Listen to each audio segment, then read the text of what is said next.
I'll come back to that. So, good evening to you. Good morning to you. Good afternoon to you from wherever you are watching from. This is Maiyegun live. We have tried to start this early enough, but we had some technical issues. Okay, but Koiki is here with me, live and direct as well. Yeah, and I believe our friends are watching as well from your side. Yeah. Good evening, everybody. So, Ibro. So what happened then is that Koiki is here. I'm going to be talking about a lot of what do you call it? Of what is going on back home, especially the Yoruba nation agitation. I wish we would have done this earlier enough, okay? But it is not never too late. Yeah, thank you very much. I would like to say thank you very much to all our viewers. We really appreciate you for staying tuned. Thank you so much for those who stayed back so far. So, Koiki, without wasting much time, there's a lot you and I have been gisting about since you came to Glasgow. And first, I have to say thank you to you for coming around. You know, it's something that a decision you took the moment I told you that we're going to have a rally. Yeah.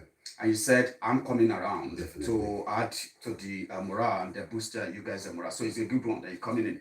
And it's exactly the same thing you did when you traveled to Nigeria last year. The news that somebody like me actually read about that. Oh, you are in Nigeria now. You didn't tell me you're going. No. It was a risk that when I started seeing what you were doing, that eventually led to the invasion of Oloye Sunday Igboho's house. Yeah. The first person I was so worried about when the attack happened after Oloye Sunday Igboho was, where is Koiki? Because the moment you touched down in Nigeria, Baba, story changed. Tell us, how was it really? Like you were there. Because you've spoken to people, you've done rallies, you've met people with people, traditional rulers and all of that in Yoruba land. Yeah. Give us an idea for standing for. Well, one thing you've got to remember is, going to Nigeria, which was this year, not last year. I got me short. I got into Nigeria in January, and a lot of people were like, you can't come. You know those kind of come back home. You get that feel. Yeah. Come back home. And I knew I was going home. Right. Since last year. Okay. None of my family was even aware I wanted to travel to Nigeria. But one person I told I was coming to Nigeria was Chief Sunday Igboho. Okay. And what was it like? Like, come over, don't worry, or what? It was more excited. Because we've got to remember that sitting down about miles away, campaigning, discussing, having conversation is not like being on the ground. That's right. But one thing a lot of people need to understand is I got to Nigeria just before the ultimatum given to Wakilu in Igboho. So Oloye has been to Igboho. No, given the he has given the ultimatum. Right. I arrived into that scene. Right. So it's not just. I mean, when people talk about the July 1st, which is very, very important, and we've got to let our viewers around the globe understand that the July 1st was an assassination attempt. There's no doubt about that. But there was another assassination attempt prior to July 1st, which was again in February when it was stopped at Guru Maharaji by the same, almost similar to the Nigerian security assassin. Yeah.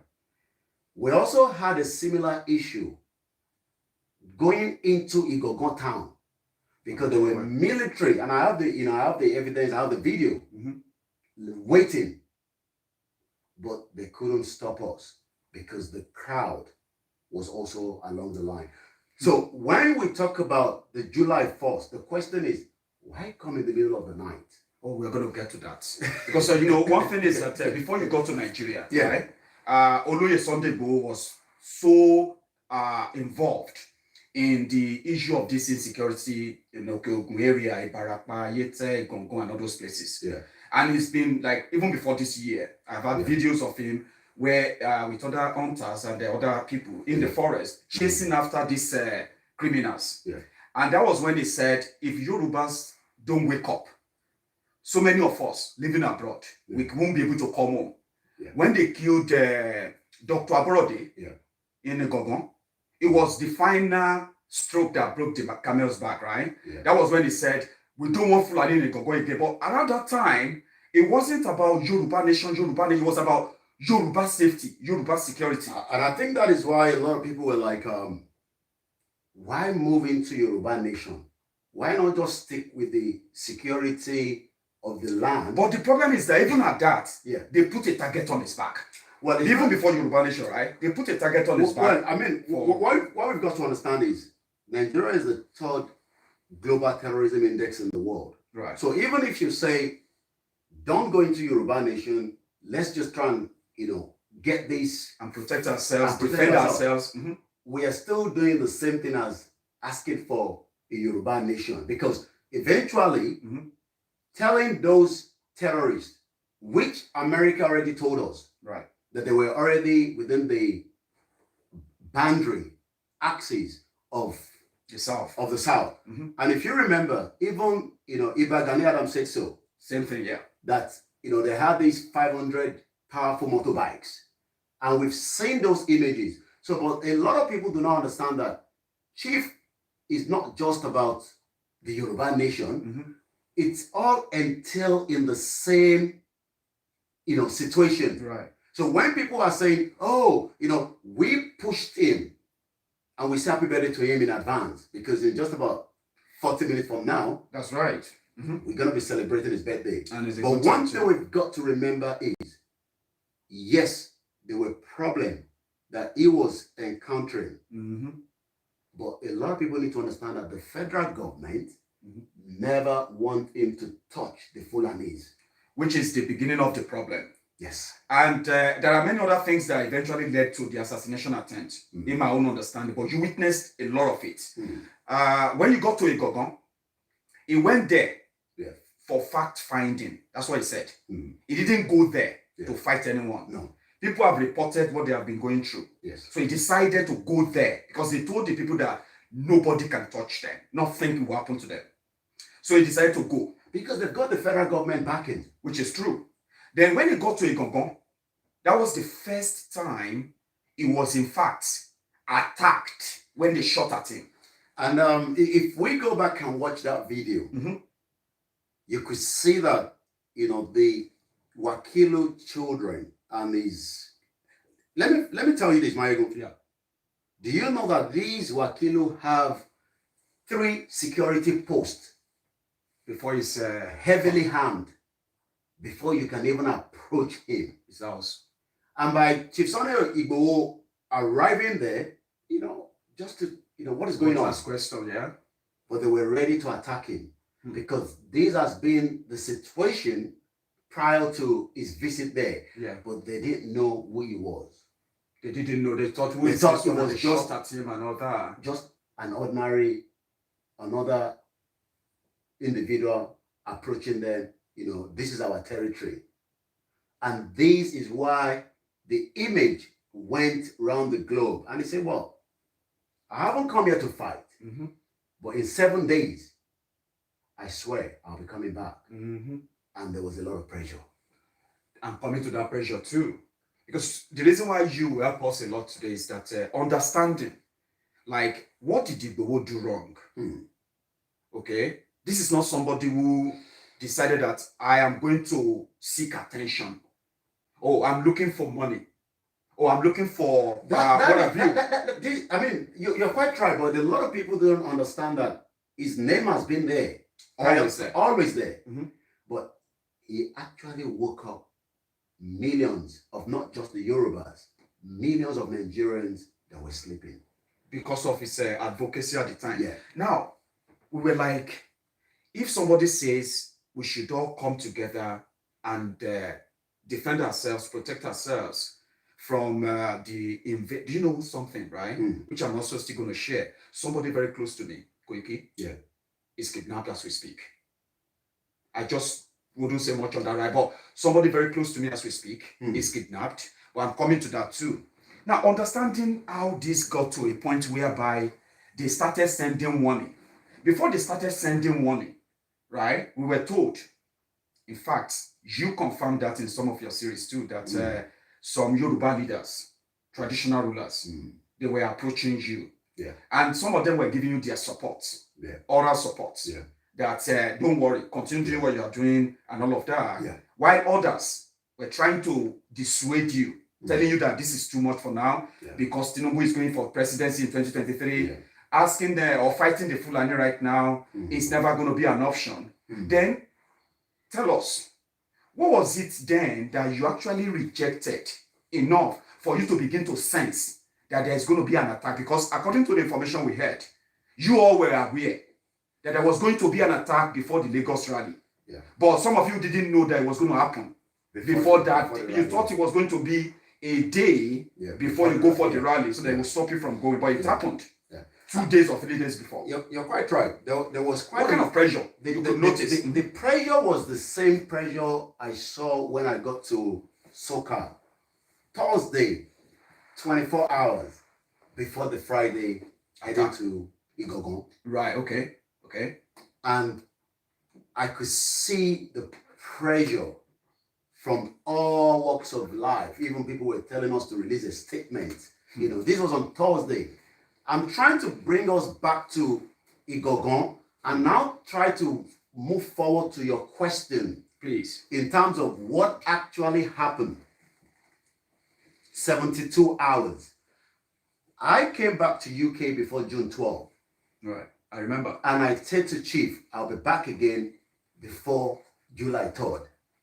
So I was actually in Nigeria 72 hours, days before the July 1st attack. I spoke to him. I told everyone we will be having that rally.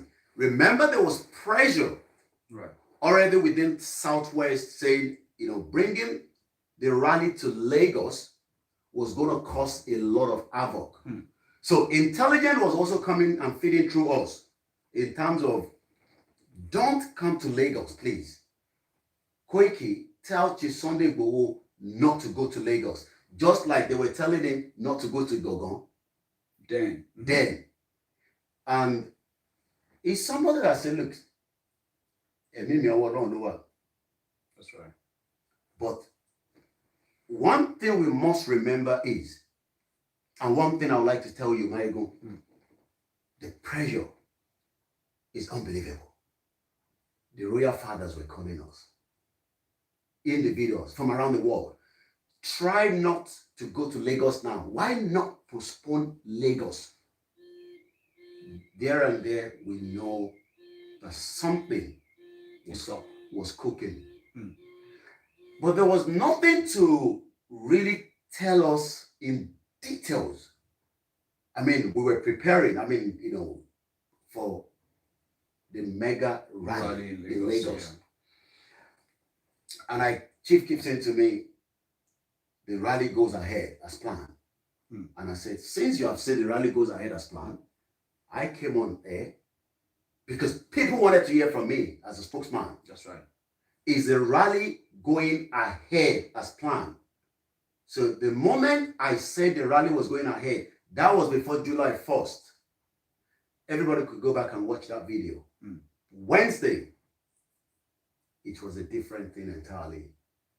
And we now know that the federal government, the politicians, and some names that we probably keep for now, knew. I mean, the question you would want to ask yourself is, if somebody as far as Australia, New Zealand, was getting feed that attack was going on in Soka, how come the governor of Oyo State didn't know anything? Didn't know anything. Well, they attempted to kill him. That was the day, the shocker. But we were told that they became very upset the moment he said there will be no election. Initially, they didn't even just attempt. They thought they killed him. Right. How was it like, you know, the day the attack happened, right? You were supposed to arrange an interview, an appearance for Oloye Sunday Igboho Maiyegun's, and you told me you are in Lagos. Yes. But you'll be going back to Ibadan Friday. Yeah. So that you'll be getting, you'll be getting ready for the rally the following day. But we'll have an arrangement then. Yeah. The following day, we're told that although Sunday Igboho's house has been attacked, 2 people killed, and his whereabouts unknown. And I was trying to get you that. Did you get to Ibadan? Did you get to Ibadan? You are like, when I finally got you, how was it like? I got the first call, and when the call came through, I knew the danger was bigger than anything else. Because the call that came through said to me, let us pray for the best. Call from who? Let's keep that. Anonymous, okay. Yeah. And the communication line was on, and that was why we should continue to be grateful to, Ifeoluwa Lady K, that went live before they brought down the communication. Because they never knew that something was going to pop up from the building. Right. It was meant to be like a complete blackout. Complete blackout. Okay. So, but because she went live for probably about less than 10 minutes. But the moment she went live, they cut the internet as well, yeah? The whole system went down. But it was already too late. They came to assassinate Chief Sunday Adeyemo Igboho. But we should be grateful that we can still say, like I said, half an hour from now, we will be celebrating it. It could have been something different, Maiyegun. It could have been a complete We saw the disaster. video. It was a bloodbath. We saw the blood. We saw the damages, and people were like, if this whole thing was about a crime committed, why do you have to destroy all the cars, destroy the building, destroy everything, go into his house and destroy everything? That is, if it was to just that is even different from people saying why he never escaped. We thought he's got the power. Why did he not fight back? These are the questions individuals were asking. So why didn't he fight back? Why didn't he fight back? We thought, he has always been boasting that he has this supernatural power, but he has always said the power belongs to the Creator. Yes. Like Yoruba we say, Moja Musa, there's already another day. Of course. But one thing we've got to remember is life were also saved, even though 2 lives, an animal, were killed because they just wanted to eliminate Chief Sunday Igboho. Now let me put it this way. Some people will say, why now? People have asked me that question, right? They've said that why can't the Yorubas work for true federalism, work for this blah blah blah blah nonsense that people suggest, especially during this time? Because some people believe that it's their own turn to become president, right? Now, understanding what prompted people to say, we would rather be on our own. We can't defend us. We can't protect ourselves. Government can't protect us. We have no choice. And we'd rather be on our own in this regard. But apart from that, economically, the people, you met them, the Yorubas, our younger brothers and sisters, when you were there, you saw them physically. Now, things, when you were in the UK, when you were in London, right? You probably could, your anger could be sort of lays behind what you see and what you know. Right? But going to Nigeria to witness it firsthand, physically, and you see the Yorubas, could that be one of the reasons why you felt like, man, is that we get the Yoruba nation or just forget it? We are done for. 6 months. I've never spent that amount of time since I've been going back home since 2015. Maximum 2 months. But 6 months straight down the line, you could see that the whole country, it's not just about the Yorubas, the whole country is completely gone. And a lot of people that say, why are you just, someone that believe in this mission of this Yoruba mission? You talked about restructuring. You talked about true federalism. It is just too late. Maiyegun. We are better off now to wind it down, bring the system down peacefully so that we can achieve the dream.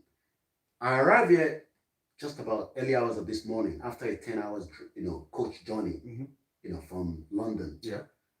You will not even dare doing that in Nigeria. And a lot of people say, is it just about the leadership? It is. Let's give the Yoruba the next opportunity, and that is the song being sung as we speak right now.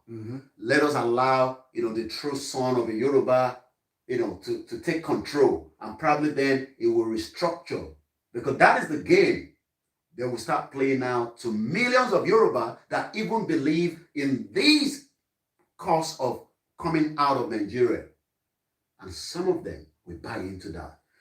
You talk about poverty.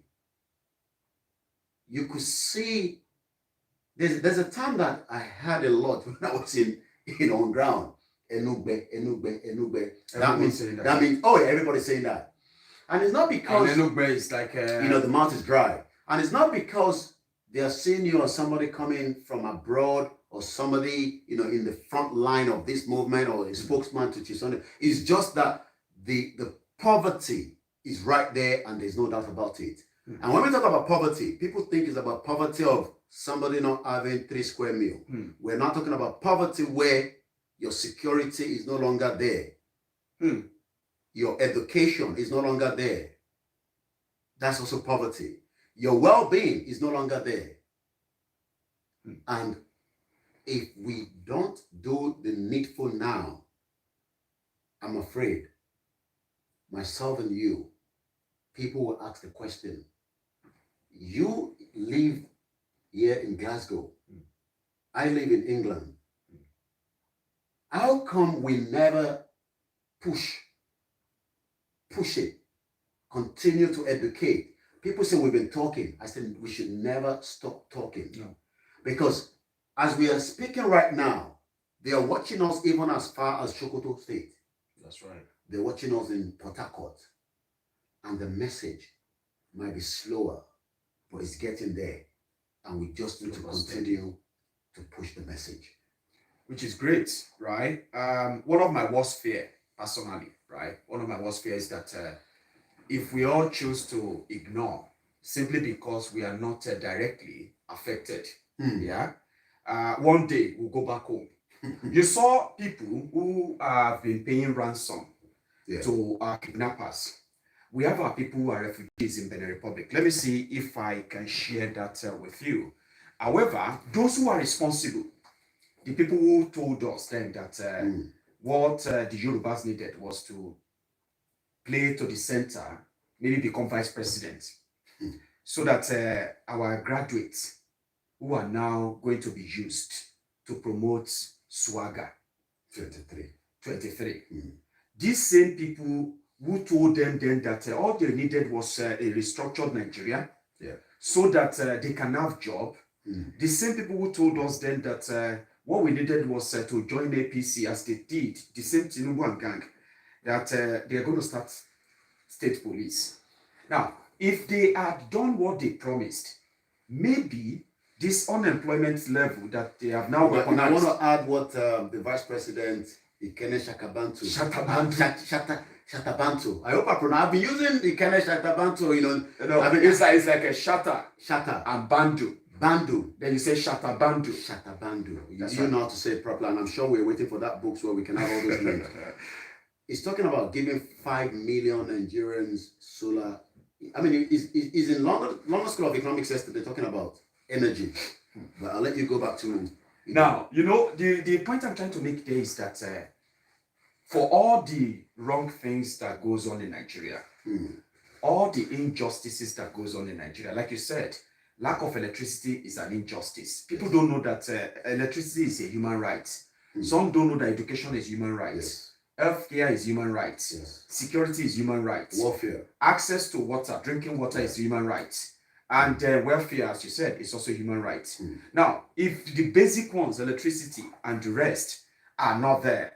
Now, the people who told us that they were going to give those have failed, right?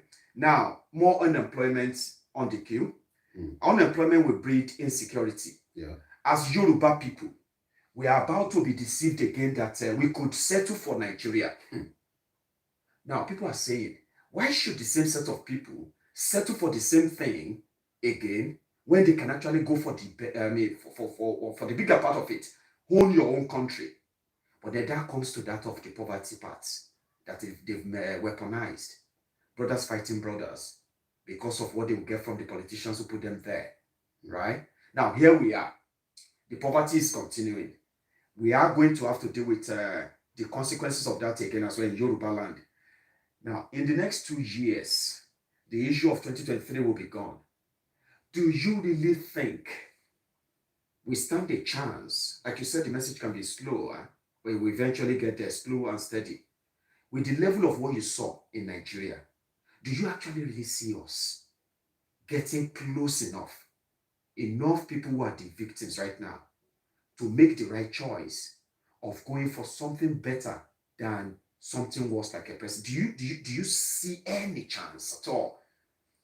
Well, based on what you saw, what I saw, I mean, on ground, to be honest with you, majority of the youth are not sure what they want.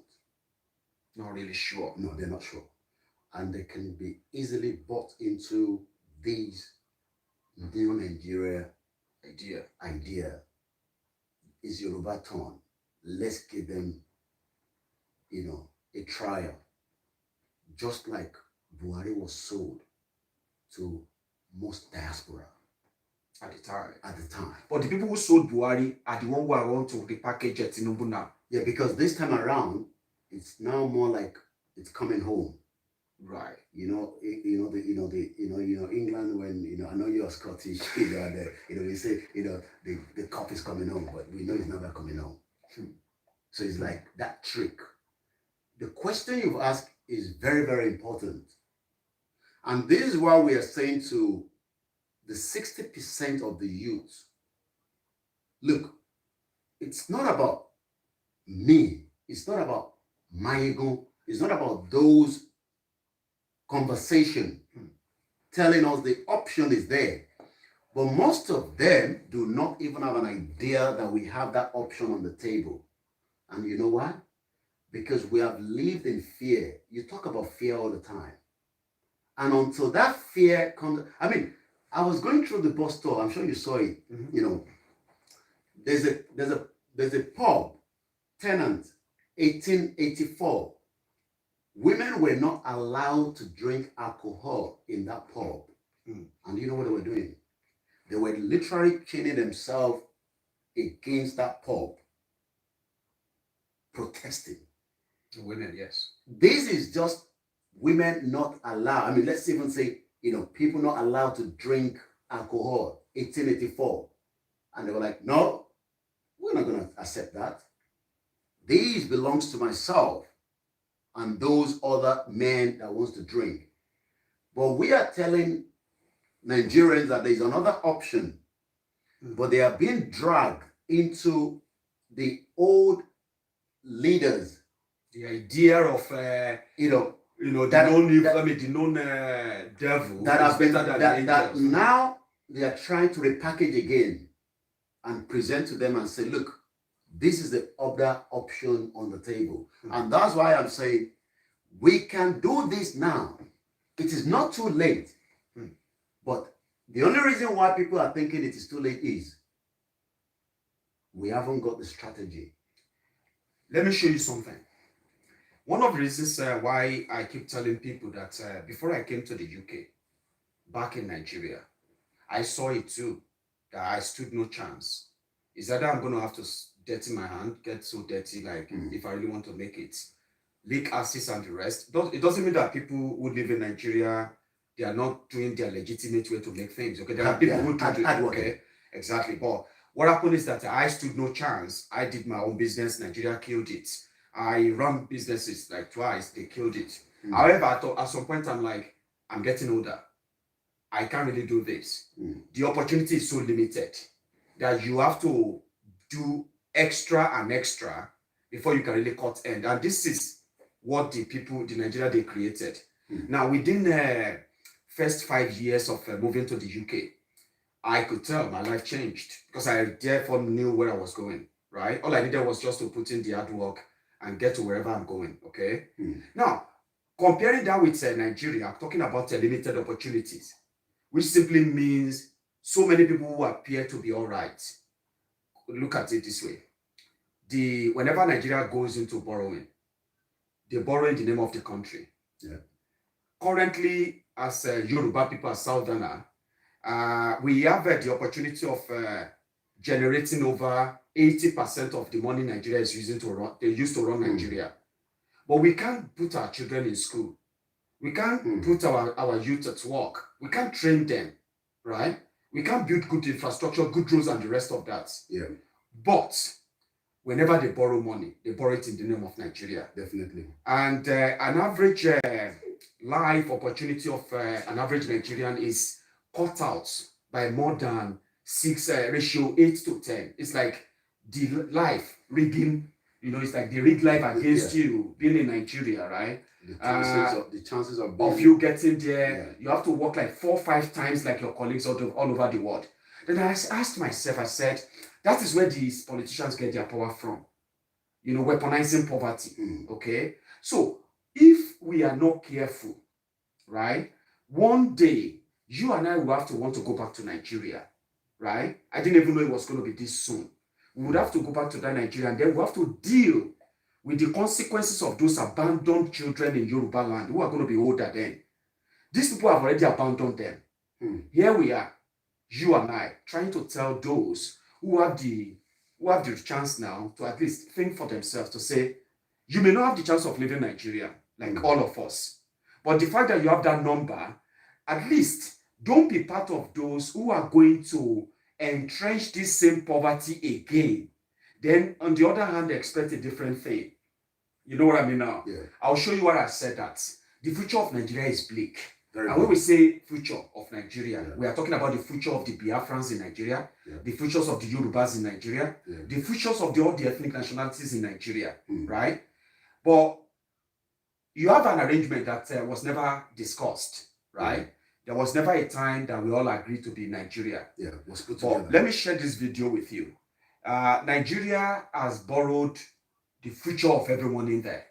And if there's anything for Yoruba people that were not supposed to be poor, if there's anything that every average Yoruba person should be fighting for, the likes of Tifnumbu should be bold enough to say the population of 60 million people that I come from, right, are going through hell.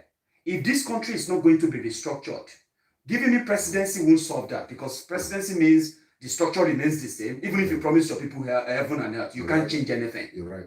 Right? What if you use the chance of, we have 60 million people, I care for them. If they want to remain in Nigeria, we need to renegotiate these arrangements. But they don't care. They came, there was a time he came, the same Tinubu that they are going to sell to Yoruba now. There was a time he came and he told everyone, right, Koiki, he told everybody this.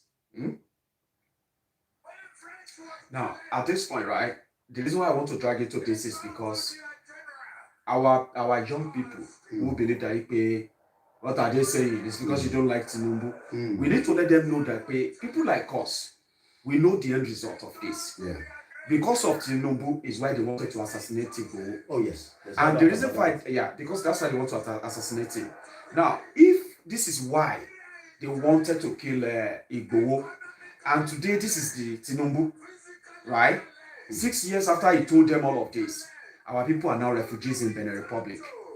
So, on what ground would any reasonable Yoruba person say the reason why Yoruba should remain in Nigeria is because Tinubu wants to be president? The reason why they agreed that Igboho should be killed was because if Igboho says Yoruba nation, Tinubu won't be president. He promised this 6 years ago. But look at us today. But most people are thinking that his coming in might change the whole situation. But the question is how? What is he going to do differently? Yeah, that's why we need to continue to tell those that believe in these Now, I have another one I'm going to share as well. Thank you so much for watching that, right? So I have another one I'm going to share too. Yeah. This was said 6 years ago, Yeah. telling the people of Yoruba land that is figured out Boko Haram and then APC. The packaging. We will be fine with all those promises. Now, 6 years after that, Koiki, I'll share this with you as well. This is Tinubu, when the result came and said they have 30%, 33% unemployed. Yeah. If the population of Nigeria is 200 million, right, and you have 33% unemployed, you know that those percentage are only being drawn from Yoruba land and southern Nigeria. Yes. Those are the places where people really work and pay taxes. Yeah. Up north, right, if they were paying taxes, well, maybe their VAT won't be like that, another generated revenue, right? Yeah. Now, they asked Tinubu, after 6 years of him making that promise, what do you think now that majority of our Yoruba brothers and sisters are now unemployed, unemployable? Guess what this is said? He is talking about employing these youth, those who are Tinubu boys in Lagos and everywhere, to make them, some of them are soldiers. As well. Some of his boys talking. Those are the ones who are engineering those back in Nigeria. You see, those ones abroad, they do it because they get paid for it. They are not stupid. What they need to do is that once they identify with Tinubu and gang, they will be contacted and they will pay them. But they are not going to go to Nigeria. So they need to cook something by telling those people that UK didn't get to where it is today. Some people did it, so they should let Tinubu do it. Same way they told them to let Buhari do it. Now, this is the solution Tinubu is bringing over for 2023. For those who have no idea, that is the solution Tinubu is bringing. Now, as a Yoruba person, I won't take a deal like that. I won't follow somebody like that. Whatever any new idea they might think he has, I won't listen to him. Number one, he's older, he's sicklier now, is like demented as well. Yeah. Now, as a Yoruba person, why would anybody leave a conversation around renegotiation of Nigeria to give the Yoruba a proper position that we deserve for just staying it with Nigeria and continue like this? Why would any Yoruba want to do that? Well, I think you're quite right. Maiyegun, a lot of the Yorubas are still not sure. They are still thinking that Tinubu, like you call him, and I call him as well. I mean, he arrived back in Nigeria yesterday, like a gangster. I was even coming to that, he's been Godfather, he's been this, he's been that, like they made us realize he's the father of modern democracy, all this poverty, praise singers, right? Yeah. But there is no hospital to operate on his knee and recover in Lagos State. Let's first ask about those we call the elite. That also believe in Tinubu, and there's so many of them. They are sitting behind a fence, and they will start all this strategy, and where to put the consultation to. They will start approaching people, and most people that are even talking about Yoruba nation, might fall into that trap, and that is where we need to be on top of our, because majority of those that are now backing away from this system, those elite are thinking it's because we don't like Boko Haram, because Boko Haram is is one man that just came and a divisive fanatic. Yeah. So maybe let's give them Tinubu. That Tinubu, you're right. Let's give them some elite are believing that the reason why some of us are asking for Yoruba nation is because we don't like Boko Haram and gang. Not knowing that it's deeper than that. We've been shortchanged. We've been robbed. And I mean, it's not even just shortchanged. We've been put back as Yoruba people, the Biafrans, the Middle Belt, for the last 40 years. I'm in my 40 plus. And when you play back and ask yourself, the development that a country should get was stopped.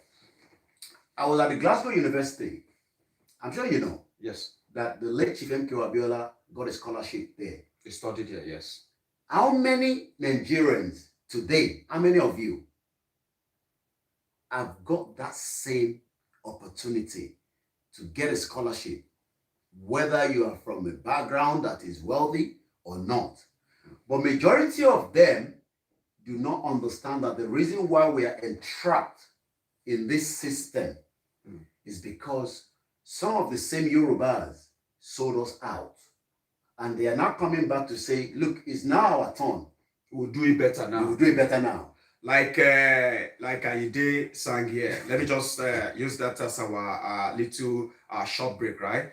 Ayinde K1 was their musician official anyway. So I think let me see if I have that. I think it's this.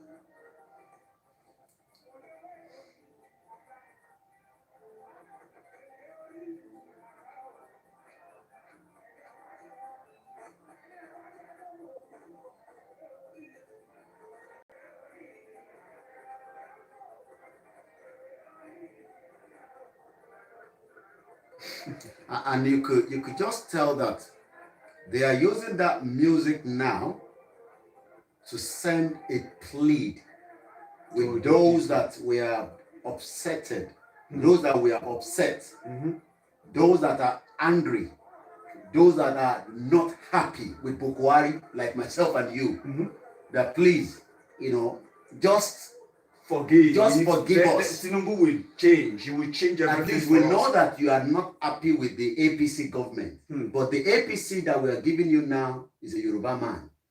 But what they are not telling Nigerians is, what is the genesis of Nigeria? What is Nigeria? I mean, yes, we were all born in the country. We were told we are Nigerians. But now, information has given us that in 1914, it was put together. People might say, okay, it's about almost 107 years. Why not? Let's see if we can work around it. Okay, that's fine. In 1999, while I was waiting for you, to pick me up, I saw, your police, I mean, you know me, I'm doing my own little thing. No, you know one thing about us in Scotland, right? The reason why I won't be able to live anywhere else, right? Is always very peaceful. And I'm like there's no rush, except if you want to rush. And where I'm actually going is, I could see the police van just went past by, and I'm like, wow, it's different from the one in England.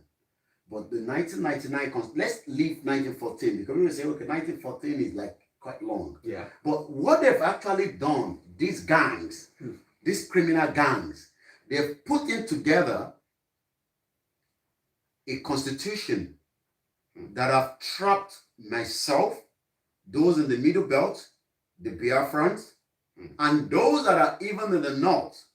They've entrapped each and every one of us in that constitution. And if you watching us this evening allow them to renew that fraudulent constitution by voting them in, they've got another 4 years to continue their massacre. Whether it is Tinubu or Pastor Ruga himself, or this other guy that they're also preparing, that Obasanjo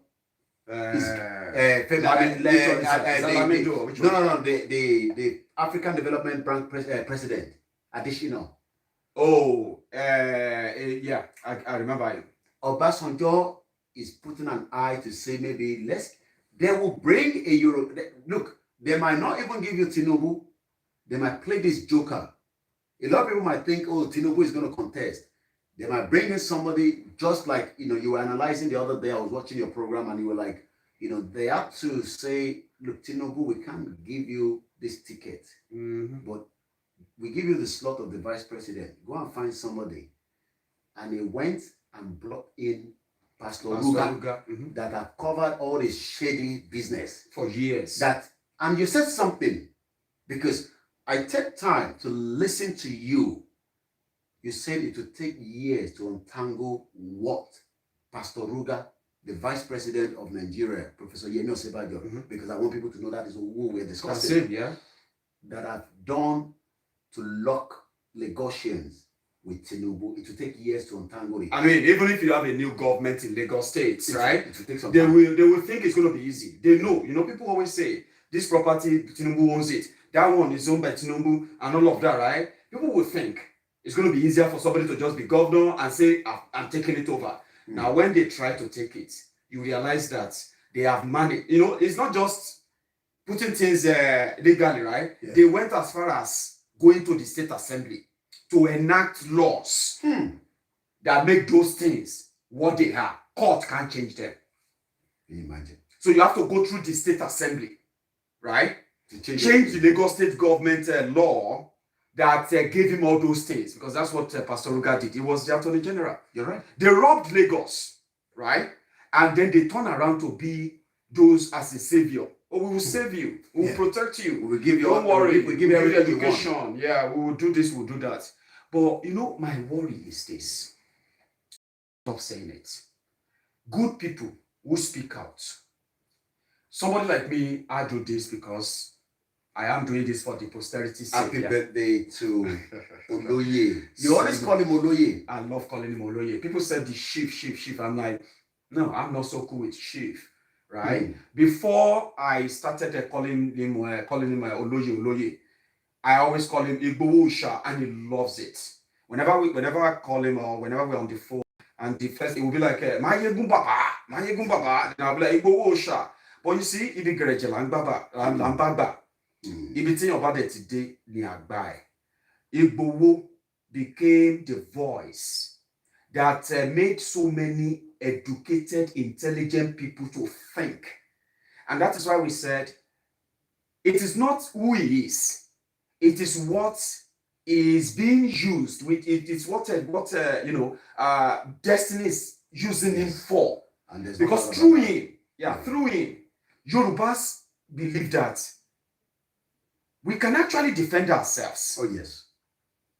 Without having to wait for the elites that are always going to speak grammar. Igboho did not just tell us we could defend ourselves. He went into the trenches, into the forest.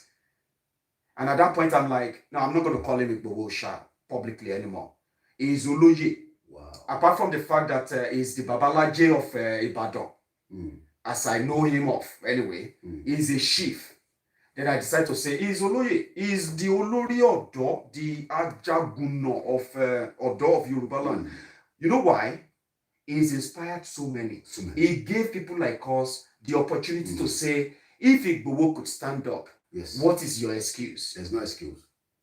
If Igboho could come out boldly to say, let's do this. And he repeatedly said, I am not fighting government. We can't even fight government. I don't want to fight the government. If Abuja says they should bring military tomorrow, they will destroy all these places. So he's saying that. And but they still wanted to kill him. For the 6 months, I spent. And we're always like this, sitting down, having conversation and quiet times, busy time. But once again, happy birthday, to a great man, a man that has not just done something for himself. He's got everything. He could have decided not to even get involved at all. But we're wishing you happy birthday from here. Well, to Oloye Sunday Igboho and to all my friends that are watching as well, let's wish him a happy birthday. He has a chance of knowing that you wished him that. He might not be here with us, but definitely not forgotten. But yeah, and the question a lot of people have said. Sorry to cut you short, right? I am trying to figure out if this, mind you, to my friends who are watching, please let me know, how is the quality of this video? I'm trying to see that of my screen, and it's so kind of crackly and all of that, but people never seems to complain yet. But please let me know about the video. But yeah, continue. Well, like you were saying earlier, I've had a lot of people that called and prior to while I was in Nigeria, why not just tell Chief to leave Nigeria? And each time I stay with him and I said, Chief, I got a call that says, why not leave Nigeria? Says, if I leave Nigeria, what about those that do not have the same opportunity? He could have just left Nigeria and be in any part of the world and the government wouldn't have. He always say, look, this is where I live. If the government wants to come, it's up to them. But I'm not going to run away for the government. And one thing a lot of people need to understand is his belief, his loyalty for what he's doing is just unbelievable. And as much as so many individuals never loved it, and that is why they are saying now they'll prefer to have him in Benin Republic And keep him or fair. keep him there. But I say you can't keep him there till 2023. It's just not going to happen. We understand, the politics, the intrigues, the movement. But Maiyegun, then they have to let it go. He hasn't committed any crime in Nigeria and outside Nigeria. And even if we are just like, because I'm a spokesman, let's look at what Professor Wole Soyinka says. This is cock and bulls. You can't go to his house, without no search warrant In the middle of the in the night. middle of the night. I mean, we're talking about Professor Wole Soyinka, a Nobel laureate, saying to Benin Republic, why are you keeping him? Let him go. And we're also using this medium to Benin Republic.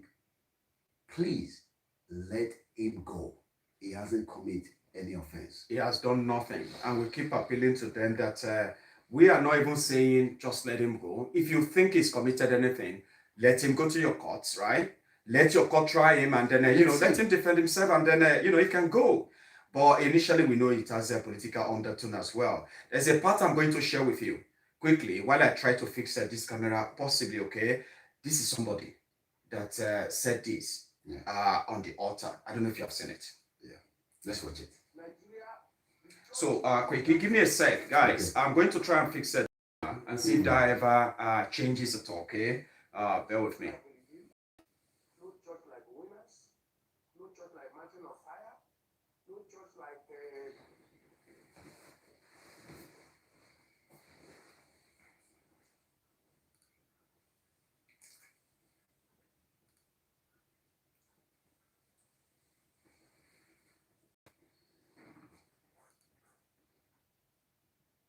where those who rule these countries are made.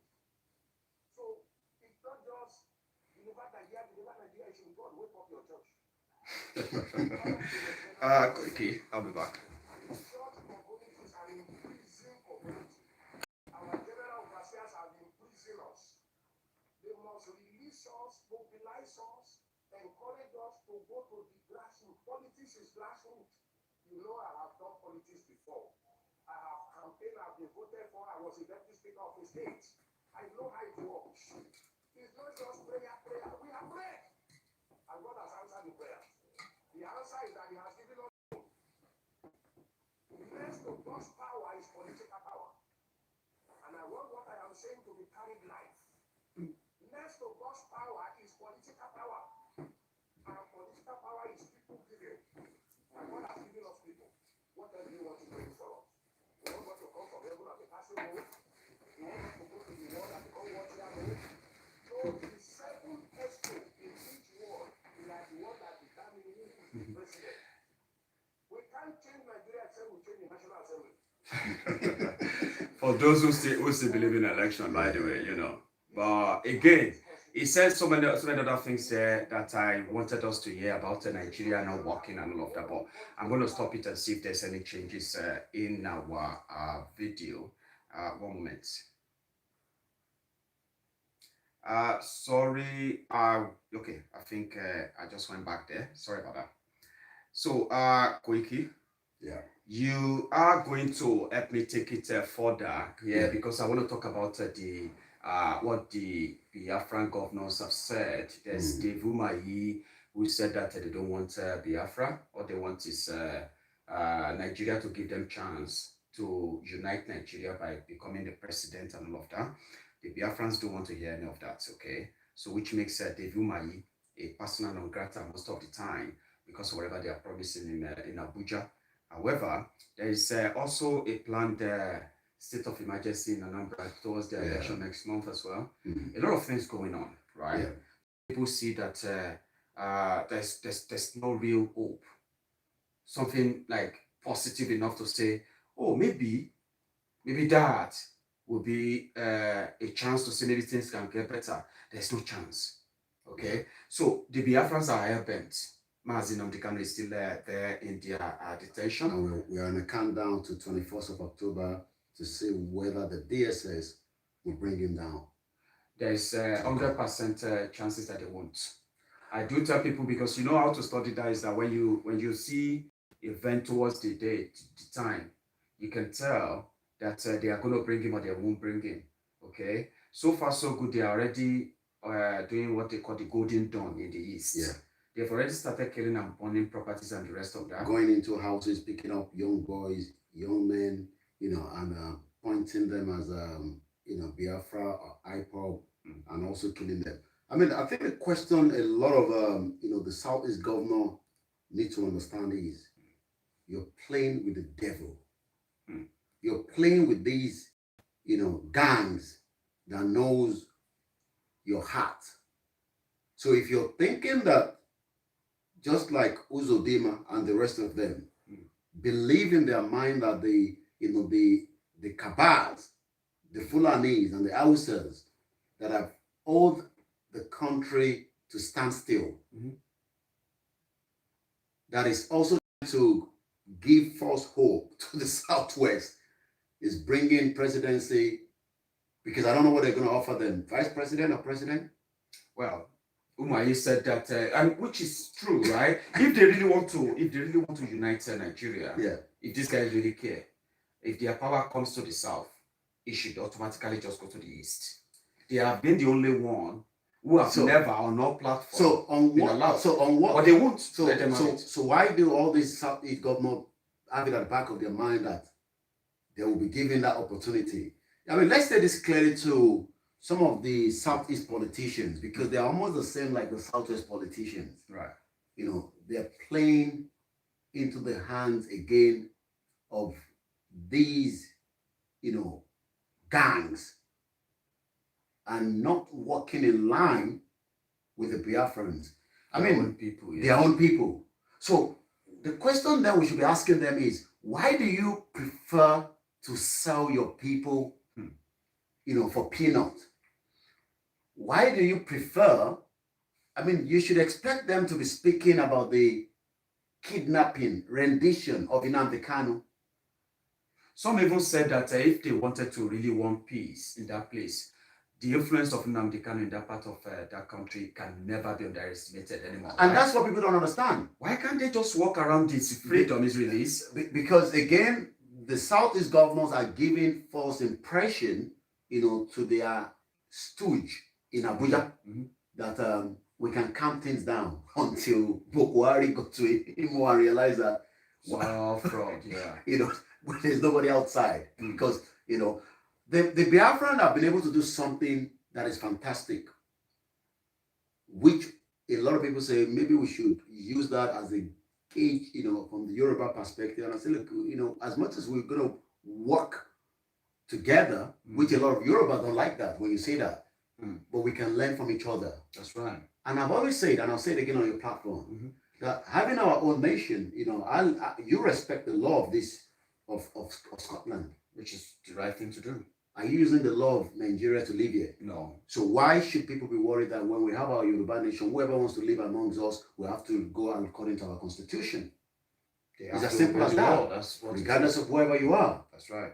I have lived here for over 2 decades. I'm not using Nigerian law. No, anywhere. Like, okay, let me say, I'm just going to get on the bus and say I haven't got money.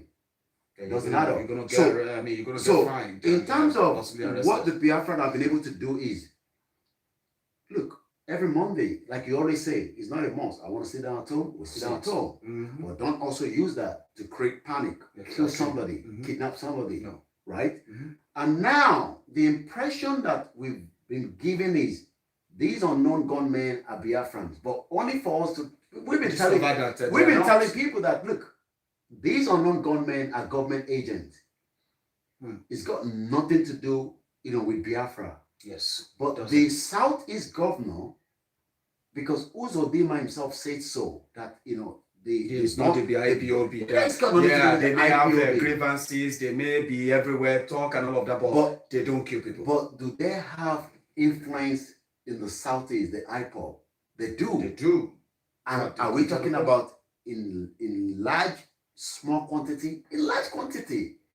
I mean, they are giving message, and that message gets in.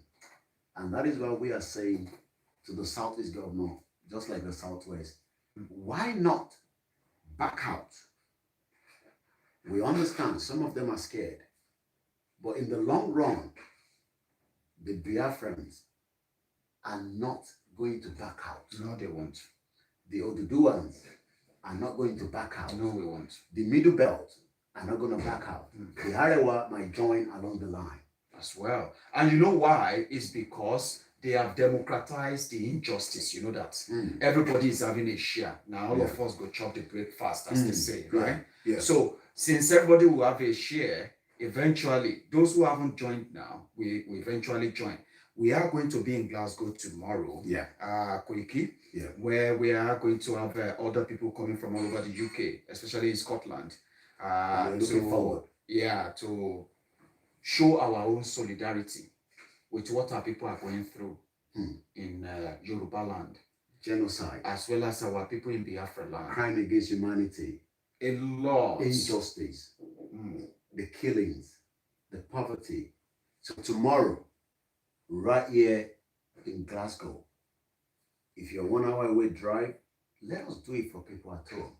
Let us do it for the Biafrans that have been massacred, for doing nothing. Extrajudiciously being killed. Let us do it for the Yorubas that have been locked into where even saying something now. Do you know that we can't even know where Daddy Yata is? And it's been over a year now. 2 years. 2 years. Omoyele Sowore has been kept in Abuja. Even he lost his brother. Do you know how many prisoners kept, locked away? So we can put those changes. People might say the protest outside the country is not having a ripple effect, but the government does not like bad publicity. That is why Ikeme Shakabantu, Pastor Ruga, Agbowori, Professor Yemi Osibajo was running all over. They were looking for exit for him at Imperial College of London. Do you know what that means? If they were good, like they were really who they should be, I would have gone and give him a drum from the airport. People will be happy to have him in town. Now they come to London, like people just like just common criminals hiding. Then they will be uploading pictures to say, "Oh, we're in London, taking pictures." He's taking picture of an auditorium where he was giving a speech. Maiyegun, we've seen auditorium in all the universities, colleges, secondary schools, dilapidated. And I can't understand how this professor will stand in front of. Do you know he's actually a former lecturer? Do you know that? That's what I'm saying. How would he stand in front of all these students at London School of Economics and be telling them about climate energy change, and then later on say we can give 5 million? But back in some of these dilapidated university, colleges, institutions with no hope across the country. The question we should be telling our people today is, we can make that change. George Square, 12 p.m. Let's make it down there. Atlanta's done it. United Nations building have done it. And you guys in London have London have done sleepless. It. Germany. Oh, we're not backing down in London. It's a daily basis mission between the Biafra and the Oduduwa, right at number 10 Downing Street. And they were shocked. Do you even know that some Yoruba leaders released a statement that we shouldn't go and welcome Sibajo, because as far as they're concerned, we want to go and disgrace it. So let us give hope to those at home. It is good when those of you who want to sit down and watch it on live broadcast, but if you can be there physically, it makes a big impact. And it will make a lot of difference too. So we are expecting 100 people. If we only have 10 or 20 of you come around, trust me, the message will still be sent. It will be great if we all turn up. So, Koiki, Yeah. tonight has been a very, very tedious one. They We couldn't really, thought it was never going to happen. but we did it. 9 o'clock was I'm always waiting, sitting down with my big screen. That's the moment we open the Temple of Truth every 9 p.m. If we are going to have any delay, maybe 5-10 minutes, but tonight it's been you were involved too. Look at everywhere. Yeah. If we should show people the camera of all the equipment that we drunk down here, those we tried several times to make work and all of that, well, they will probably appreciate the fact that we eventually did something. Like you always say, the mic is powerful. Is sending the message. We haven't got any weapon to fight any government. No. And we haven't got the means to fight them. But we can tell them that even though you delayed the message for 2 hours, it will still be delivered. It has been delivered. And it has been delivered. And we would like to appreciate all the viewers watching. I mean, I understand a lot of people would love to be next to you, just like I am. And it's a privilege for what you're doing. I remember when we first clicked, a lot of people don't understand how we talk behind the scene. I remember me saying, get in touch with Maiyegun, let Maiyegun, and I'm like, if only you know. Even before, people get to know who we are, we've always been in touch. We've always been in touch, and we continue to be in touch. But one thing is, like Maiyegun always say, that thumbs up, you haven't done it now, just come out. Yeah, my friends, thank you very much. It's pretty much like it was meant to be like a shitty chatting one, where we would read comments, we would answer questions, but it's late. My mom sent a greetings. If I haven't give anybody greetings tonight, she said, thank you, ma. I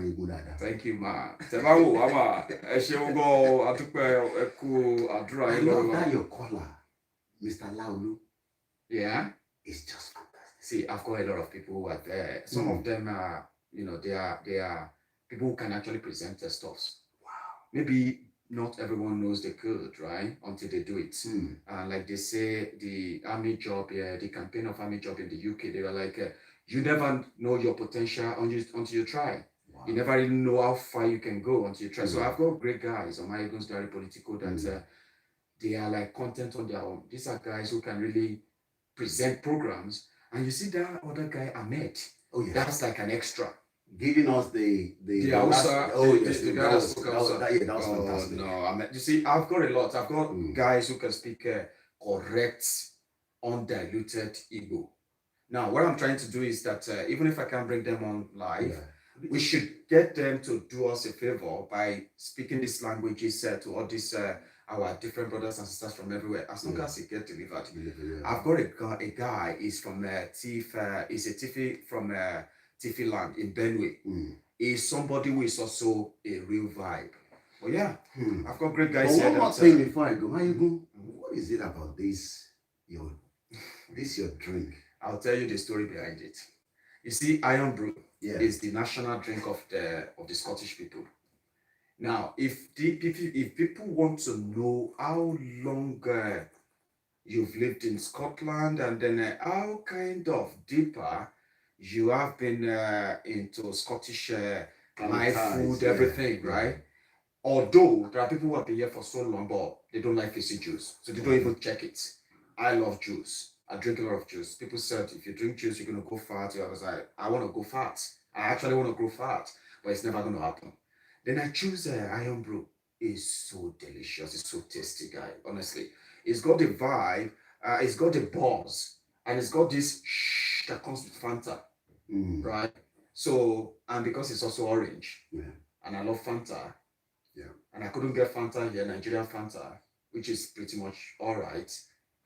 But back then, Iron Brew did the job, and trust me, if it's like as they say, if you go black, you don't go back. On this. And one thing again I would like to say before we start winding down is I'd like to appreciate your family. Thank you. Because I know what you go through. I've said it, and we can only say thank you very much for the family for giving you that support. I mean, I know you have all these your friends around the world, you know, if we open the phone line and get jammed, No, we haven't got the time we tonight. won't do that tonight. But I've got to appreciate, You see, we should all be grateful for the kind of opportunity we have. Okay, I'm so grateful to her. She's one that you didn't. It wasn't Rosie, but I was a stubborn one who happened to be like, that mentality, like on top waiting my eyes don't see for Nigeria. I will come to the UK. And then on top of everything my eyes have seen in the UK, now I've managed to manage my life to this level. No, nobody's going to tell me how to do it. Not even any woman, right? But eventually I was lucky to have her. She felt like, if you enjoy it, just do it. Initially, they felt like, wouldn't that be wouldn't that attract, sort of attack or something on us? I was like, well, it is not that bad. You see, most of these guys who always threaten fire and brimstone on Facebook, right? They do that simply because that's the most they can do. But she's so supportive. She's like, guy, forget about every other thing, right? When somebody says, when somebody can give their time, where you can turn on your camera anytime, and even if they don't understand what you're talking about, why you are even so angry, shouting on the phone in the room and all of that, but she knows that that's something I'm doing that I can never be disturbed. Then she built that into her son. So Caleb knows when he was so kid, when he was so a baby, when you think he doesn't know anything, Caleb knows that when daddy is in that room, don't go there. Daddy is live. Don't even say, I want to go and pick snow as a kid. So then we built it that way to the point that it became so natural, right? If I'm going live, they know. She will just ask, are you going live tonight? And I'm like, yes, I am. And when I say I am, she knows that I will finish before 11. So thank you for even acknowledging that, because without that, I keep telling people that if the house is not sort of a peaceful, people can't even know Maiyegun. No, I won't be able to deliver anything. There's no way. And same thing goes for you. You see, the risk you took is even bigger. When I went to Nigeria for my mom's burial, somehow people were worried for me. But at the same time, even those who came to my mom's burial to come and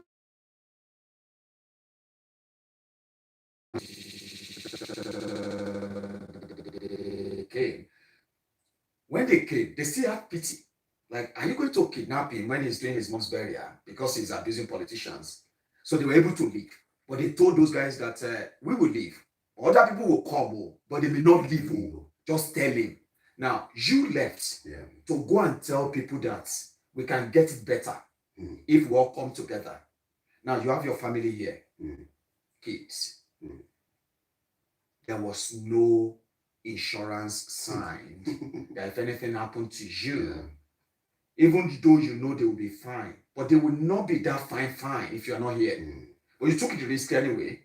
So every day when I see you back in Nigeria, I'm like, now that is daring, right? Because, if you had gone and came back, and if you went and came back and it was like nothing happened, it will look naturally. But 2 people got killed. A lot happened. And I'm like, how this madam here, Agbeke, when I went to Nigeria, I had to phone her every day so that she will know I'm alive and I'm fine and I'm coming back. Now, in your own case, every day when you see police on the road, see the soldiers, the shooting and everything, I can't imagine how the missus is feeling. So if she's watching as well, we have been a gift. We didn't do this because we wanted to be appreciated. I started the Maiyegun's Diary because I wanted to show my displeasure. I wanted to show my anger after I came to this country and I saw how things were. And I'm like, why couldn't we have that in Nigeria? So I wanted to show my anger by talking about everything. Then it became an hobby. It became something that people said, Maiyegun, calm down, tell us, explain it to us, don't shout, explain. Then it became something that I get used to, right? But madam, if you are watching, this is us. We didn't choose this, and somehow it seems that our own fight chose us. And without you guys doing all of this behind the scene, most people won't even know us like we are. Maybe we would have stopped. Yeah. So Koiki, I have to say thank you because it's part of that sacrifice that brought you here now. Oh, yes. You could be in London. In Yes. fact, you and I could be doing this broadcast by just linking up. Yes, definitely. But here you are, physically, to further say we are all in this together. One of these days, because I believe that after this their own Jaga bandit nonsense ends, right? Everybody's going to come back to their senses. They will. They're going to come back and value what we are telling them. Or when everything bust up.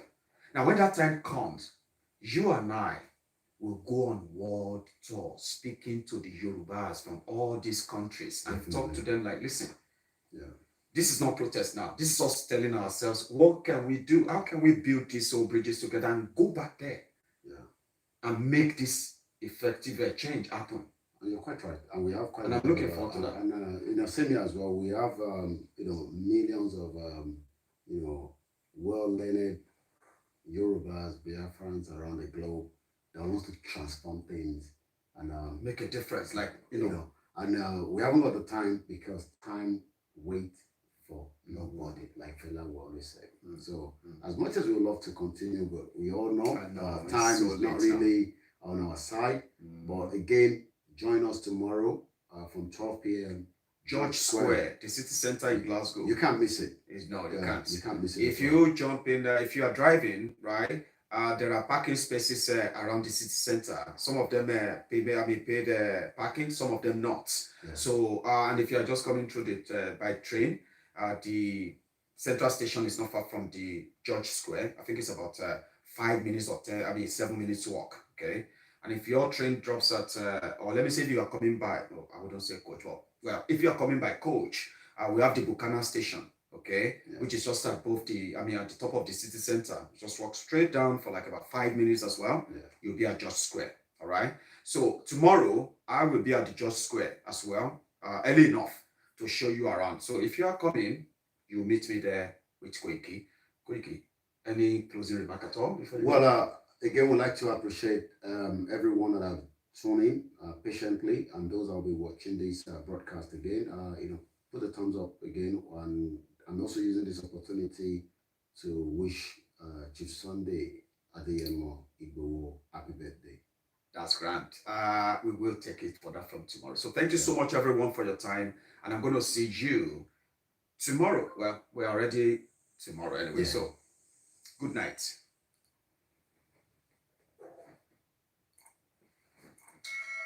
Thanks so much, Koiki. Yeah.